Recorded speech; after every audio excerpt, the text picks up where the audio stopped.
하나님의 성소에서 깨달았나이다. 하나님의 성소에서 깨달았나이다 라는 제목으로 말씀 전하겠습니다. 시편 73편은 시편 전체 5권 중에서 제3권의 첫 번째 시입니다. 아삽의 시로, 형식은 확신의 시로 분류되고 있습니다. 아삽은 이 다윗과 솔로몬 시대의 악장이었고 그 언약궤 앞에서 재금을 켜는 자로 알려져 있습니다.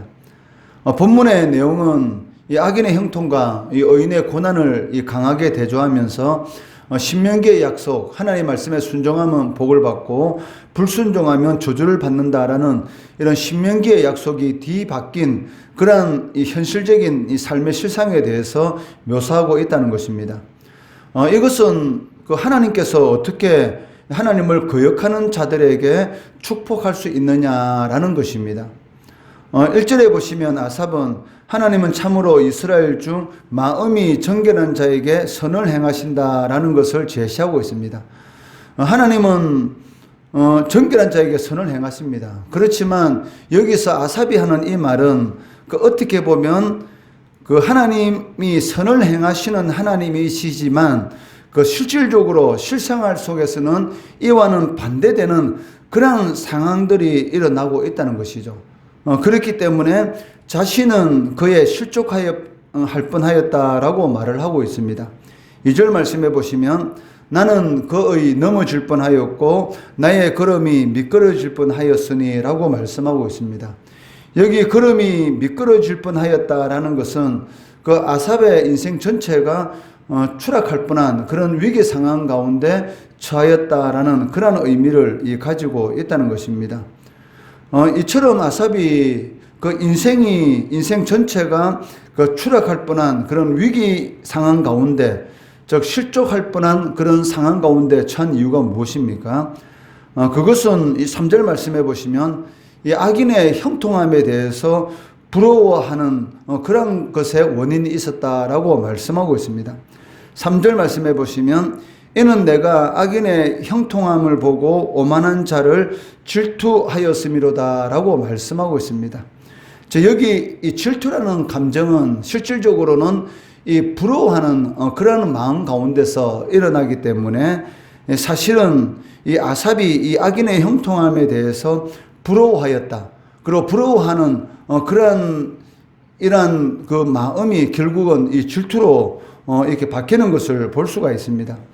그 3절 말씀해 보시면 이 형통이라는 단어가 나오고 있는데 원래 이 형통이라는 이 단어는 그 하나님의 말씀에 순종하는 자들, 즉 의인에게 약속된 복입니다. 그런데도 불구하고 누가 누리고 있다는 것입니까? 바로 악인이 이 형통의 삶을 누리고 있기 때문에 이 아삽은 견딜 수가 없었던 것입니다. 그렇기 때문에 성경은 의인이 실족하지 않도록 그 실생활 가운데 그 하나님의 섭리 가운데서 이 악인도 이 형통하고 또 번영하고 그 행복한 그런 삶을 사는 그런 일들이 있기 때문에 그 성경은 이 끊임없이 의인이 실족하지 않도록 악인의 이 번영과 행복에 대해서 부러워하지 말도록 지속적으로 이 권면하는 것을 보게 됩니다. 잠언 23장 17절 말씀해 보시면 내 마음으로 죄인의 형통을 부러워하지 말고 항상 여호와를 경외하라 라고 말씀하고 있습니다. 그리고 잠언 24장 1절 말씀해 보시면 너는 악인의 형통함을 부러워하지 말며 그와 함께 있으려고 하지도 말지어다 라고 말씀하고 있고, 잠언 24장 9절 말씀해 보시면 너는 행악자들로 말미암아 분을 품지 말며 악인의 형통함을 부러워하지 말라라고 말씀하고 있다는 것이죠.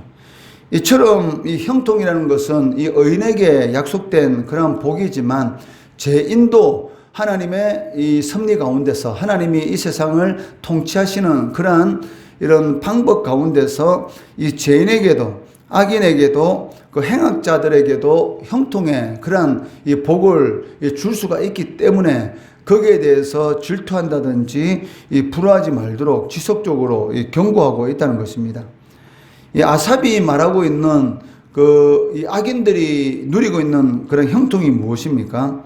이 4절 5절 말씀해 보시면 그들은 죽을 때에도 고통이 없고 그 힘이 강건하며 사람들이 당하는 고난이 그들에게는 없고 사람들이 당하는 재앙도 그들에게는 없다라고 말을 하고 있습니다. 이 때문에 그 악인들에게 나타나는 보편적인 모습이 있습니다. 그러니까 악을 행하면서도 불구하고 자신들의 삶 가운데 고통도 없고 오히려 더 건강하고, 그리고 일반적으로 사람들이 당하는 그런 고난조차 없는 그러한 이런 그 삶 때문에 이들에게서 나타나는 것이 있는데, 그 6절 말씀해 보시면 거기에 대해서 이 교만과 강포, 즉 폭력이다라고 말을 하고 있고, 8절 말씀해 보시면 능력과 거만이다라고 말을 하고 있습니다. 이것은 이들이 언제나 이 남에 대해서 비웃고 악의에 찬 말을 쏘아 붙이고 거만하게 이 폭언을 즐기고 있다는 것입니다. 그런데 이 사람에 대해서 비웃고 그리고 폭언하고 또 이 악한 말로 이 거칠게 쏘아 붙이는 것, 이것은 어떻게 보면 그 하나님에 대한 이 오만의 극치에 비하면 아무것도 아니다라고 말을 할 수가 있습니다. 그 11절 말씀해 보시면 말하기를 하나님이 어찌하랴 지존자에게 지식이 있으랴 하는도다라고 말을 하고 있습니다. 즉 이들이 하는 말은 무슨 말입니까? 하나님도 자신들이 하는 이런 행위에 대해서 모르기 때문에 자신들을 심판할 수 없다는 것이죠. 이것은 자신들이 원하는 일은 무엇이든지 할 수 있다라는 그러한 교만의 이 극치를 보여주고 있다는 것입니다. 이러한 신앙과 현실의 이 모순 이 가운데서 아삽은 그 악인과 자신의 이 현실적인 그런 삶을 이렇게 비교하면서 지금까지 지켜온 그 자신의 신앙이 헛되다라는 그러한 이 결론을 내리는 것을 볼 수가 있습니다. 그 13절 말씀해 보시면 내가 내 마음을 깨끗하게 하며 내 손을 씻어 무죄하다 한 것이 실로 헛되도다. 즉 자신은 그 하나님 앞에서 정결한 삶, 즉 하나님의 말씀에 순종하는 그러한 삶을 살아왔는데도 불구하고 자신의 삶은 어떻습니까? 종일 재난을 당하며 아침마다 징벌을 받는 그러한 이 고통 가운데, 악인에게는 고통과 재앙이 없지만 이 14절에 기록된 대로 자신에게는 날마다 재앙과 징벌이 있다는 것, 여기에 대해서 도저히 이 용납이 되지 않는다는 것이죠. 그렇기 때문에 심지어 내가 하나님 앞에 그렇게 정결한 그런 삶을 살아온 것이 무엇이 유익한가, 정말로 헛되다라고 이렇게 말을 하고 있다는 것입니다.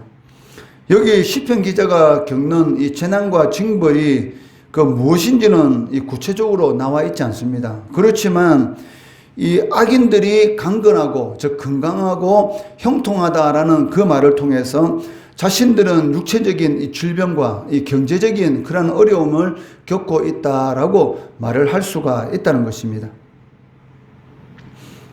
이처럼 이 신앙과 현실의 모순 속에서 이 아삽은 그 하나님의 뜻과 이 섭리를 파악하기 어려워하고, 그리고 그것 때문에 심히 고통스러워하는 것을 볼 수가 있습니다.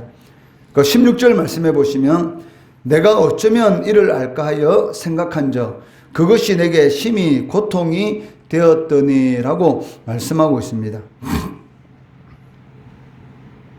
신명기에서 하나님께서 약속하신 것은 무엇입니까? 바로 의인은 복을 받고 악인은 저주를 받는다는 것입니다. 그런데도 불구하고 이런 현실적인 모순, 이런 현실적인 이런 모순 가운데서 이 고통스러워하고 이러한 고통 가운데서 아삽은 이 하나님의 성전에 올라가서 하나님 앞에 간절히 기도하고 이 묵상 하는 것을 볼 수가 있는데, 이러한 가운데서 그 하나님께서 왜 이 악인의 삶 가운데서 이런 형통함을 주시는가, 그리고 의인의 삶 가운데서 이런 고통스러운 그러한 삶을 허락하시는가라는 이런 하나님의 뜻과 이런 섭리에 대해서 깨닫게 되는 것을 볼 수가 있습니다. 그 17절 말씀해 보시면 하나님의 성소에 들어갈 때에야 그들의 종말을 깨달았나이다 라고 고백하고 있다는 것이죠. 이 말은 무슨 말입니까? 그러니까 어떤 이런 이해되지 않는 그런 문제가 일어날 때에 거기에 대해서 원망하고 시기하고 질투하는 것이 아니라 그 하나님 앞에 나와야 한다는 것입니다. 그러니까 모든 문제의 해결점은 하나님 안에 있습니다. 그렇기 때문에 이 아삽이 이런 고통스러운 문제, 도저히 신명기에 약속된 하나님의 말씀하고는 전혀 반대되는 그런 상황 가운데서 고통스러워서 하나님 앞에 나와서 하나님 앞에 간절히 기도할 때에 하나님께서 이 아삽에게 보여준 것이 무엇이냐면 그들의 이 종말에 대해서 하나님께서 깨닫게 하셨다는 것입니다. 그 18절 말씀해 보시면 주께서 참으로 그들을 미끄러운 곳에 두시며 파멸에 던져시니라고 말씀합니다. 아삽은 이 2절 말씀해 보시면 그 자신의 걸음이 미끄러질 뻔하였다라고 말을 하고 있습니다. 그렇지만 자신이 이 미끄러질 뻔한 그러한 위기 가운데 서 있는 줄 알았는데 실질적으로 누가 이 미끄러운 곳에 있었다는 것입니까? 바로 이 악인들이 그 형통한 삶을 누리고 있는 것처럼 보였던 이 악인들이 이 미끄러운 곳에 있었다라고 말을 하고 있다는 것이죠. 이 미끄러운 곳에 있었다는 것은 그 추락 직전에 이 벼랑 끝에, 즉 절벽 끝에 있는 것을 의미하고 있습니다. 악인들은 하나님께서 그들의 악행에 대해서 모르고 있다라고 생각하고 있었지만 사실은 하나님께서 이 모든 것을 다 알고 계셨다는 것입니다. 그렇기 때문에 결국 이런 악인들, 형통한 삶을 누리고 있는 것처럼 보이는 이런 악인들의 이 종말은 신속하고 너무나 처참하고 공포스럽게 임하게 될 것이다 라고 말을 하고 있습니다. 그 19절에 보시면 그들이 어찌하여 그리 갑자기 항폐되었는가 놀랄 정도로 그들은 전멸하였다라고 기록하고 있습니다. 이를 깨달은 아삽은 자신의 이 하나님에 대한 이런 불신앙에 대해서 하나님 앞에 회개하는 것을 보게 됩니다. 그 22절 말씀해 보시면 내가 이같이 우매무지함으로 주 앞에 짐승이오나라고 말을 하고 있습니다. 아삽은 자신이 짐승처럼 우둔하였다라고 고백하고 있다는 것이죠. 시편 73편 오늘 이 본문의 이 말씀은 그 하나님의 섭리에 대한 인간의 지식이 얼마나 이 무지한가, 저 인간의 한계에 대해서 잘 보여주고 있습니다. 22절 말씀, 내가 이같이 우매무지함으로 주 앞에 짐승입니다 라는 이 아삽의 고백은 누구의 고백을 떠올리게 합니까? 바로 이 욥의 고백을 떠올리게 한다는 것입니다. 욥도 하나님으로부터 이와 동일한 그런 책망을 들었습니다. 욥기 38장 2절에서 4절 말씀해 보시면 무지한 말로 생각을 어둡게 하는 자가 누구냐? 너는 대장부처럼 허리를 묶고 내가 내게 묻는 것을 대답할지어지니라. 내가 땅에 기초를 놓을 때에 내가 어디 있었느냐? 내가 깨달아 알았거든 말할지니라. 즉 하나님께서 천지 만물을 창조하실 때에 너가 있었냐? 없었다는 것이죠. 그러니까 하나님께서 어떻게 천지 만물을 창조하였고 어떻게 이 세상을 통치하고 다스리는가에 대해서 전혀 모르는 너가 어떻게 그 하나님에 대해서 그렇게 하소연하고 하나님에 대해서 마치 다 아는 것처럼 그렇게 말을 하느냐라고 이 욥의 무지에 대해서 하나님께서 말씀하는 것을 볼 수가 있습니다. 이러한 이유 때문에 아삽은 시를 마무리하면서 하나님을 멀리하는 자는 반드시 망하게 될 것이고 하나님을 가까이 하는 자가 복되다라고 이렇게 고백하고 악인과 의인의 대조적인 이 운명에 대해서 보여주고 있다는 것입니다. 27절 28절 말씀해 보시면 무릇 주를 멀리하는 자는 망하리니 엄녀같이 주를 떠난 자를 주께서 다 멸하셨나이다. 하나님께 가까이함이 내게 복이라. 내가 주 여호와를 나의 피난처로 삼아 주의 모든 행적을 전파하리이다 라고 말씀하고 있다는 것이죠. 주를 멀리하는 자는 반드시 망한다. 그리고 하나님을 가까이하는 자에게 하나님께서는 복을 베푸신다. 순간적인 그러한 삶의 삶 가운데 악인이 형통한 것처럼 보일 수도 있지만 결국 악인의 삶은 결국 망하게 될 것이다 라고 말씀하고 있다는 것이죠. 이것이 바로 아삽이 하나님 앞에 간절히 기도할 때에 깨달은 내용임을 기록하고 있습니다.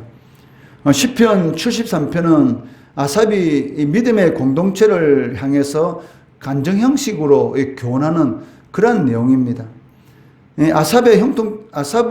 아삽은 악인의 형통 때문에 그의 미끄러질 뻔한 그런 실족할 뻔한 그런 그 위기 가운데 서 있었지만 그 실질적으로는 자신이 이 미끄러질 뻔한 그런 그 삶 가운데 서 있었던 것이 아니고 참으로 이 절벽 끝에 저 순식간에 미끄러질 수 있는 그런 위기 가운데 서 있는 자는 악인이었다라는 것을 깨닫게 됩니다.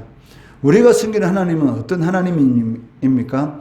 그 선하고 좋으신 하나님이십니다. 그렇기 때문에 바울은 로마서 8장 28절에서 우리가 알거니와 하나님을 사랑하는 자, 곧 그의 뜻대로 부르심을 입은 자들에게는 모든 것이 합력하여 선을 이루느니라 라고 고백하고 있다는 것입니다. 눈에 보이는 현상이 아니고 그 이면에서 역사하시는 선하고 좋으신 하나님을 바라보시기 바랍니다. 그러면 하나님께서는 반드시 하나님께서 약속하신 그런 형통의 은혜 그리고 동행하시고 공급해 주시는 그런 복을 누리도록 해 주신다는 것이죠. 하나님을 찬양하고 믿음으로 살아감으로 인해서 하나님께서 약속하신 그런 복을 삶 가운데 누리시는 우리 성도 되시기를 주의 이름으로 축원합니다.